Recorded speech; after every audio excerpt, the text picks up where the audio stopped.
नमस्कार दोस्तों, मैं राज बोल रहा हूँ। पिछले वीडियो में मैंने अदानी और हिंडनबर्ग रिपोर्ट के बारे में एक हाई लेवल में आपको इन्फॉर्मेशन दिया था कि क्या बात चल रही है उनके बीच में।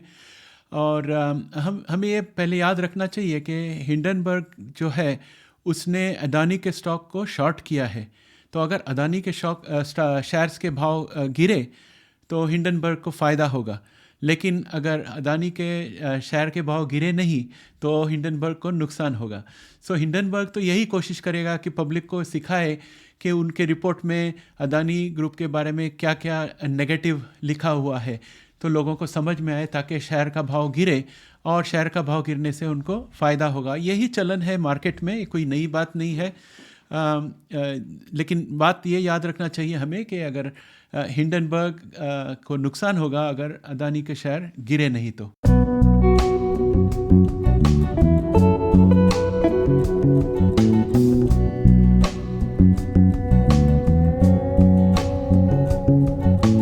और शॉर्टिंग जो है ये बहुत ख़तरनाक खेल है, जिसमें सिर्फ वो लोग खेल सकते हैं जिनके पास काफ़ी धन हो और जिन्हें रिस्क लेने की ताकत हो। हमारे जैसे छोटे निवेशक ये सब काम नहीं कर सकते। तो हमेशा शॉर्टिंग से थोड़ा बचे रहना चाहिए। खास 60+ के जो लोग हैं उनको शॉर्टिंग और ऑप्शंस का कोई डीलिंग नहीं करना चाहिए मेरे हिसाब से ही। और अभी जो है ये अदानी का और हिंडनबर्ग के बीच में जो मामला चल रहा है, इसकी वजह से अदानी का जो नेटवर्थ है वो काफ़ी गिरा है, और वे विश्व में नंबर 3 से लेके नंबर 15 में पहुंच गए फोर्ब्स के लिस्ट में। फोर्ब्स हर साल एक लिस्ट बनाता, दुनिया में सबसे अमीर लोग जो है उनका फोर्ब्स 500 लिस्ट होता है, उसमें अदानी जी नंबर 3 में थे, अभी नंबर 15 में आ गए, ये हिंडनबर्ग इशू की वजह से। और अभी मैं आपको अदानी शेयर्स के प्राइस स्टेटस बताता हूँ आज। अभी मेरे ट्रेडिंग व्यू प्लेटफॉर्म में जाकर आपको एक्सप्लेन करता हूँ। दोस्तों, यहाँ पर ये मेरा ट्रेडिंग व्यू प्लेटफॉर्म है, जिसमें मुझे इंडिया के शेयर्स भी दिखाई देते, नैस्डैक के भी दिखाई देते, तो मैं यही यूज़ करता हूँ एनालिसिस के लिए। और अभी हमारे पास मैंने ओपन किया हुआ है अदानी ग्रुप के कंपनीज़ का यहाँ पर हिसाब। ये है अदानी पोर्ट का प्राइस चार्ट, और ये इसमें हर एक कैंडल जो है एक दिन का कैंडल है। तो आप देखोगे कि पिछले 1 2 3 4 5 पिछले 5 दिन में अदानी शेयर्स काफ़ी गिरे हैं। आज तो काफ़ी नीचे तक गिरे थे, लगभग 462 के आसपास गिर के फिर वापस ऊपर आए हैं। तो अभी हम इसको मेजर करते हैं कि ड्रॉप कितना हुआ है। तो यहाँ पर है 24 जनवरी को अदानी शेयर्स कहाँ पर थे, वहाँ से लेकर अभी जहाँ पर है, इसमें 35% ड्रॉप हुआ है टोटल अदानी पोर्ट्स का शेयर प्राइस। और इनका जो मैकडी है ये काफ़ी बैरिश लग रहा है, और मोमेंटम भी काफ़ी गिर चुका है। लेकिन ये मोमेंटम में मैंने एक चीज़ देखी हुई है बहुत सारी कंपनियों में, कि मोमेंटम अगर कहीं ड्रॉप हुआ हो तो वहाँ पर हम एक हॉरिजॉन्टल लाइन लगा सकते हैं जो सपोर्ट लाइन बन सकता है। इसको ग्रीन कलर करता हूँ, सपोर्ट लाइन। और आप पाओगे यहाँ पर कि अदानी शेयर जो है ये सपोर्ट लाइन पे बाउंस होके वापस नीचे आया। अब वापस उसे यहाँ सपोर्ट मिल रही है, वापस बाउंस होगा कि नहीं ये कल देखना चाहिए हमें। तो यूजुअली जब शेयर्स इतने डाउन हो जाते हैं तो हमेशा वो टर्न बैक करते हैं, बाउंस बैक करते हैं, क्योंकि ओवरसोल्ड हो गया है, यानी कि ज़रूरत से ज़्यादा बिक गया है, तो इसलिए वापस शेयर प्राइस इम्प्रूव होने के चांसेस काफ़ी है। लेकिन अब ये जो समस्या यहाँ पर ये है कि अदानी और हिंडनबर्ग का जो वाद विवाद चालू है वो अभी तक समाप्त नहीं हुआ, तो उसकी वजह से शेयर को और भी झटका बैठ सकता है। अभी हम देखेंगे अदानी एंटरप्राइजेस की प्राइस चार्ट, और आप देखोगे कि दोबारा ये है 25 जनवरी का शेयर प्राइस यहाँ पर ड्रॉप हुआ है। 24 जनवरी से हम लेते हैं मेजरमेंट और देखते हैं कितना ड्रॉप हुआ है। तो यहाँ था 24 जनवरी को, और यहाँ है अभी आज की तारीख में, तो टोटल 38.14% ड्रॉप हुआ है प्राइस अदानी एंटरप्राइजेस में। और यहाँ भी वही किस्सा है, आप देखोगे कि मोमेंटम जो है इसका काफ़ी गिर चुका है, मैकडी भी काफ़ी बैरिश है। एक हद में जब शेयर्स इतने नीचे डाउन हो जाते हैं टेक्निकल्स में तो बाउंस बैक का चांसेस काफ़ी होता है। यहाँ पर भी हम देखें कि पास्ट में अदानी ग्रुप कितने तक डाउन हो चुकी है करके यहाँ पर आपको पता चलेगा। ये रहा ग्रीन लाइन और इसे हम खींचेंगे तो आप देखोगे यहाँ पर भी देखो यही लाइन पे बाउंस होके इसी सपोर्ट लाइन पे बाउंस होके ऊपर गई है और दोबारा वापस आ रही है। अभी कल शायद इस पे बाउंस होकर वापस जा सके, कंसोलिडेट हो सके। कंसोलिडेट का मतलब है एक नैरो रेंज के अंदर वो अप डाउन होके मूव होती रहेगी, लेकिन ये ग्रीन लाइन के नीचे नहीं गिरेगी, ये भी संभावना है। तो हमें कल देखना पड़ेगा कि मार्केट किस तरह से रिएक्ट करता है। और अभी देखें अदानी ग्रीन की शेयर्स को, और इसमें भी मैं अभी मेजरमेंट विजेट लेता हूँ और 24 जनवरी के क्लोजिंग से लेता हूँ मेजरमेंट, और आज का जो क्लोजिंग प्राइस है उसमें रुकाता हूँ। तो यहाँ पर 40% का ड्रॉप है, 40%। तो काफ़ी अदानी ग्रीन में ड्रॉप हुआ है। और यहाँ भी मोमेंटम का यही किस्सा है, मैकडी भी एब्सोल्युटली बैरिश है। और मोमेंटम देखें यहाँ पर अदानी का पास्ट में कहाँ तक ड्रॉप हुआ है। तो ये लाइन लेते हैं यहाँ पर, ये अपना सबसे बॉटम है। तो अगर ये लेके चलें तो यहाँ पर आप देखोगे दोबारा अदानी ग्रुप के मोमेंटम जो है यहाँ से बाउंस होके ऊपर गया है। और मोमेंटम जो है उसके वजह से प्राइस पे भी असर गिरता है। जब मोमेंटम 50% के ऊपर रहती है तो मैंने देखा है कि शेयर प्राइस अच्छी तरह से ऊपर जाती है, लेकिन जब तक मोमेंटम ऊपर नहीं पहुँचे तो काफ़ी वीक रहती है। तो शेयर प्राइस का कोई ठिकाना नहीं, वो कब भी नीचे जा सकता है। मैकडी भी यहाँ पर बैरिश है, तो ये अच्छा नहीं दिख रहा। कल देखना चाहिए कि अदानी ग्रुप इसके ऊपर से बाउंस होके जाती है कि नहीं, Adani green. Next Adani power लेते हैं। अदानी पावर में भी वही किस्सा है, पहले हम प्लॉट कर लेते हैं अपना मोमेंटम का सपोर्ट लाइन कहाँ है। तो यहाँ पर देखें तो ये एक सपोर्ट लाइन यहाँ पर बॉटम मिला हुआ है।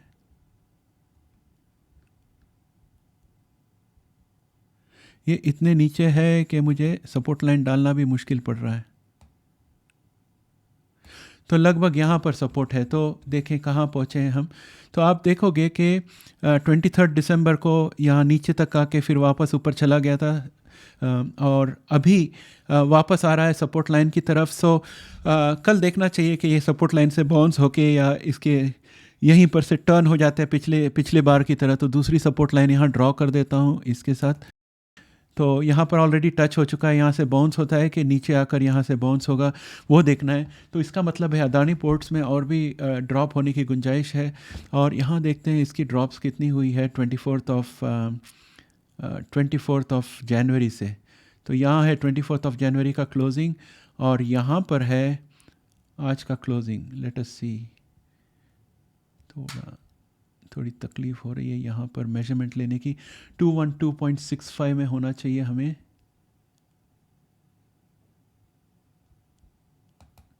तो लगभग 22% ड्रॉप हुई है यहाँ पर प्राइस।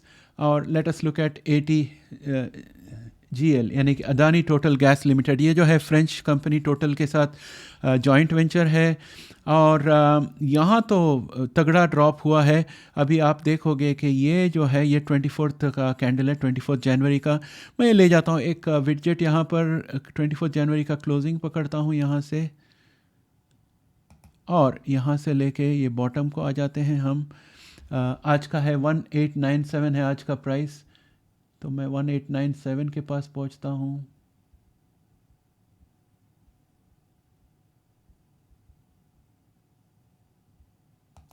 तो ये है लगभग 51.2% ड्रॉप, 51% ड्रॉप हुआ है प्राइस। तो काफ़ी तगड़ा मार पड़ी है यहाँ पर, काफ़ी तगड़ी मार पड़ी है यहाँ पर। और इसमें भी हम देख सकते हैं कि बॉटम कहाँ रहा है पिछले बार इसका बॉटम यहाँ पर रहा है। और इसे अभी के साथ कंपेयर करते हैं तो अब भी हम बॉटम पे पहुंच गए हैं। यहाँ से बाउंस बैक होना चाहिए कल। अगर कल बाउंस बैक नहीं होए तो तकलीफ़ होगी, लेकिन जो कि इतना शार्प ड्रॉप हुआ है तो कल ज़रूर बाउंस बैक होना है अदानी टोटल गैस लिमिटेड के लिए मेरे हिसाब से। और भाइयों ये सब मेरा फाइनेंशियल एडवाइस नहीं है। मैं किस तरह से सोच रहा हूँ मेरे ट्रेडिंग के लिए, मैं उसके बारे में बात कर रहा हूँ। आप जो है आपका खुद का दिमाग लगाइए ये सब देखकर, और आप डिसाइड कर लीजिए कि आपको क्या करना है। मैं आपको कोई सलाह नहीं दे रहा हूँ, मैं सिर्फ आपको बता रहा हूँ कि मैं किस तरह से सोच रहा हूँ इस शेयर्स के बारे में। AWL, Adani Wilmer. तो अडानी विल्मर जो है ये 24 का डेट यहाँ पर है। 24 को यहाँ पर था Adani Wilmer, which was at around 573.05। तो यहाँ से ड्रॉप हुआ है ऑल द वे यहाँ तक। तो ये है लगभग 22.77% का ड्रॉप। और यहाँ पर भी आप देखोगे कि एक सपोर्ट लाइन डाल सकते हैं हम। ये है सपोर्ट लाइन। तो हम काफ़ी दूर है, यानी कि और भी शेयर प्राइस गिर सकती है AWL के मेरे हिसाब से। और अडानी ट्रांसमिशन, इसमें अगर हम देखने जाए कि इसका लोएस्ट पॉइंट कहाँ पर है, तो हमें यहाँ मिला है लोएस्ट पॉइंट। और हम इस लोएस्ट पॉइंट को लगा देते हैं, एक लाइन, सपोर्ट लाइन लगा देते हैं यहाँ पर। और ये सपोर्ट लाइन हम देखें कि कितना दूर है हमारे आज के पोजीशन से। तो ये सपोर्ट लाइन काफ़ी दूर है, तो यहाँ पर और भी सपोर्ट लाइन की तरफ गिरने की चांसेस है। या तो पिछले बार जैसे हुआ उसी तरह टर्न अराउंड होकर ऊपर जा सकता है। कल पता चलेगा हमें इसमें क्या हो रहा है। लेकिन हम इसका मेजरमेंट करते हैं 24 जनवरी यहाँ पर है, और ये है क्लोजिंग प्राइस 38.01% ड्रॉप हुआ है इस शेयर में। और इसी तरह हम जाके देखते हैं हमारे इंडियन स्टॉक्स के अंदर सेंसेक्स को देखते हैं। सेंसेक्स किस तरह से बिहेव कर रहा है। सेंसेक्स तो ड्रॉप नहीं हो रहा है। सेंसेक्स हालांकि हाई ओपन करके नीचे आ रहा है, इसके लिए रेड कैंडल है, लेकिन सेंसेक्स तो बढ़ते जा रहा है। तो अडानी के वजह से सेंसेक्स को इतना असर नहीं हुआ है। और हम देखेंगे निफ्टी भी एक तरह से थोड़ी इम्पैक्ट हुई है, लेकिन गए 3 दिन में निफ्टी ऊपर ही गई है। लेकिन अडानी शेयर्स जो है 24 जनवरी से लेकर लगातार नीचे आ रहे हैं, लेकिन इंडेक्स में वैसे दिखाई नहीं दे रहा हमें। और बैंक निफ्टी अगर हम देखें तो बैंक निफ्टी भी संभल रही है थोड़ी। तो मेरे हिसाब से अडानी ग्रुप का जो ये प्रॉब्लम है वो इंडेक्स को इतना हर्ट नहीं कर रहा जितना शायद वो करता अगर उस शेयर्स के फ्लोट्स ज़्यादा होते। हिंडलबर्ग रिपोर्ट के हिसाब से अडानी कंपनी के शेयर्स का पब्लिक फ्लोट काफ़ी कम है। उन्होंने कुछ 10% के आसपास कुछ एस्टिमेट लगाए, 10 या 12%। और उनका कहना है कि 73% अडानी जी के पास है, और बाकी जो 15% जो है वो उनके साथ जुड़े हुए कंपनियों के पास है या लोगों के पास है। तो इसकी वजह से मार्केट में अडानी के शेयर्स काफ़ी कम है जो आम पब्लिक के पास हो। मेरे ख्याल से उसी की वजह से इंडेक्स पे ज़्यादा असर नहीं हुआ है इस कांड का, और शायद असर भी कम होगा। लेकिन LIC ग्रुप ने काफ़ी इन्वेस्ट कर रखी है अडानी शेयर्स में। लेकिन LIC की जो इन्वेस्टमेंट है वो LIC के टोटल इन्वेस्टमेंट का 0.95% भी नहीं है जो उन्होंने अडानी में इन्वेस्ट किया है। तो LIC तो ये झेल पाएगा, LIC को तकलीफ़ नहीं होगी। लेकिन भारत के जो कंपनीज़ है और भारत के स्टॉक एक्सचेंज है, उससे भी है, इन सब के प्रतिष्ठा पे काफ़ी धक्का पड़ सकता है इस कांड के वजह से। तो देखें अगले दिनों में क्या होता है। शायद ये सब सुलझ जाए और हम दोबारा नॉर्मल मार्केट की तरफ बढ़े। तो इतना ही मुझे बताना था आज आपको इसके बारे में, इस अडानी ग्रुप के बारे में। और आखिरी में अगर देखने जाओ तो हम ये भी बोल सकते हैं कि रिटेल इन्वेस्टर जो है उसको शायद इस अडानी ग्रुप स्टॉक्स के डाउन होने की वजह से इतना ज़्यादा तकलीफ़ नहीं हुआ है, क्योंकि काफ़ी कम रिटेल इन्वेस्टर्स होंगे जिन्होंने सारा पैसा अडानी में डाला होगा। उन्होंने सब डिस्ट्रीब्यूट करके डाली होगी, तो शायद 5 शेयर यहाँ 10 शेयर वहाँ ऐसे कम हुआ होगा पोर्टफोलियो में। तो मुझे नहीं लगता इतनी तकलीफ़ हुई है, लेकिन देखेंगे अगले दिनों में क्या होता है। क्योंकि हालांकि आम इन्वेस्टर के हाथ में अडानी के इतने शेयर्स नहीं हैं, लेकिन जिन लोगों के पास शेयर्स है, जो बड़े बड़े इन्वेस्टर्स हैं या बड़ी बड़ी हस्तियां हैं जिनके पास वो शेयर्स है, ब्लूमबर्ग ने रिपोर्ट किया है कि उनमें से कई लोगों ने अडानी के बॉन्ड्स को क्रेडिट स्विस में गिरवी रखने की कोशिश की पैसा निकालने के लिए, लेकिन क्रेडिट स्विस ने मना कर दिया। ये कहते हैं ब्लूमबर्ग के रिपोर्ट में। तो अगर ये रिपोर्ट सच रहा तो इसका मतलब है उन लोगों को पैसे की ज़रूरत है, लेकिन उनको ये अदानी बॉन्ड्स को गिरवी रख के नहीं मिल रही है। इसका मतलब है वो कोई और शेयर बेचेंगे वो पैसा निकालने के लिए, अगर उनको पैसे की सख्त ज़रूरत हो तो। उसकी वजह से शायद दूसरे शेयर्स में बिक्री बढ़ सकती है। और जब शेयर्स का सप्लाई बढ़ जाता है, जब लोग सेल ऑर्डर डालने लगते हैं शेयर में और डिमांड स्थिर रहता है, तो शेयर का भाव गिरता है। तो उसकी वजह से इंडेक्स में थोड़ी कमज़ोरी होने की संभावना है मेरे हिसाब से। और ऑल्सो बिज़नेस जो है, बिज़नेस चलती है प्रतिष्ठा से, और उनके ऊपर जो भरोसा होता है उससे बिज़नेस चलती है। जब प्रतिष्ठा और भरोसा दोनों पे किसी तरह का धब्बा लगता है तो शेयर का प्राइस ज़रूर कम होता है। और मैं आपको ये बता दूं कि पर्सनली मेरी शेयर्स है, इन्वेस्टमेंट है इंडिया में, लेकिन मैंने अभी तक अदानी शेयर्स में कभी इन्वेस्ट नहीं की है।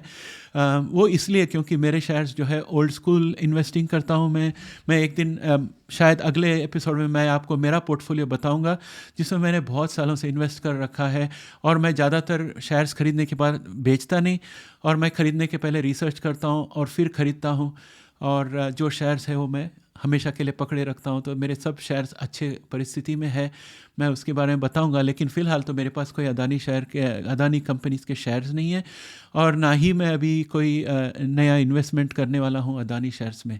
और कोई मीडिया में लोग बता रहे हैं कि जैसे ये तो इंडिया का नाम ख़राब करने के लिए ये सब कर रहे हैं।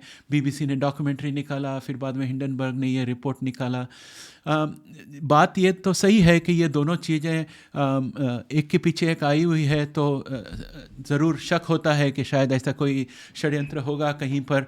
लेकिन मुझे नहीं लगता है कि ये ज़रूरी है कि लोग इंडिया का नाम ख़राब करने के लिए उसके पीछे पड़े हैं, उसकी वजह से ये हो रहा है। मगर एक और चीज़ मैं आपको बता दूं, मैं 25 साल से विदेश में रह रहा हूं, वेस्ट में रह रहा हूं। ये वेस्टर्न मीडिया जो है यहाँ पर इंडिया के बारे में जब कुछ भी समाचार होती है तो वो बुरे से बुरा समाचार लेके आते हैं। और जब टीवी में इंडिया बताते हैं तो यही बताते हैं जहाँ पर गरीबी हो और जहाँ पर खुले गटर हो, या इस तरह के सब बताते हैं कि इंडिया गंदा है। लेकिन जब मंगलयान इंडिया ने लॉन्च किया था तो जितना शानदार वो समाचार था, वो उसकी इतनी कवरेज यहाँ नहीं मिली जितनी कि कोई गांव में किसी ने किसी को मार डाला तो जिसके बारे में यहाँ पर न्यूज़ आ जाएगी कि किसी गरीब को पिछड़े जाति के गरीब को मार दिया। ऐसे सब समाचार जो है ये बहुत बहुत बड़ा चढ़ा कर यहाँ पर दिखाते हैं। लेकिन जो अच्छी अच्छी चीज़ें होती हैं इंडिया में, जैसे मंगलयान का समाचार था, और अभी इतने सारे हाईवेज़ बनते हैं, रेलवेज़ बनते हैं, मेट्रो बनते हैं, इसके बारे में यहाँ पर कुछ प्रचार नहीं होता। तो आप जब देखोगे ये ब्लूमबर्ग का हो या न्यूयॉर्क टाइम्स का हो, ये सब जो है काफ़ी हद तक इंडिया को एक अलग रंग का चश्मा पहनकर देखते हैं, जिसमें सिर्फ उन्हें गुर्बत दिखाई देती है, और जहाँ पर उन्हें सब बुरी चीज़ें दिखाई देती है। जो अच्छी चीज़ें हैं इनके नज़र नहीं आता और इनका प्रचार भी नहीं करते हैं। तो अगर मैं उसके बारे में सोचूं तो मुझे लगता है कि शायद ये षड्यंत्र भी हो सकता है। अभी देखें, आगे चलकर देखें क्या होता है। इंडिया भी पहले की तरह नहीं रही। जैसे मैंने कहा था 25 साल पहले जब मैं इंडिया से निकला, तब जो इंडिया था वो और आज का इंडिया में ज़मीन आसमान का फ़र्क है। इंडिया हर चुनौती का सामना कर सकता है। तो हम देखते हैं इसका क्या अंजाम निकलता है। तो आज के लिए इतना ही दोस्तों, मैं कल मिलूँगा आपको, और मैं मेरी पोर्टफोलियो आपको बताऊंगा कि मेरे पोर्टफोलियो में क्या है और मेरे इंडियन इन्वेस्टमेंट्स के प्लान्स क्या है। तो अभी के लिए आज्ञा दीजिए, कल मिलेंगे। नमस्कार।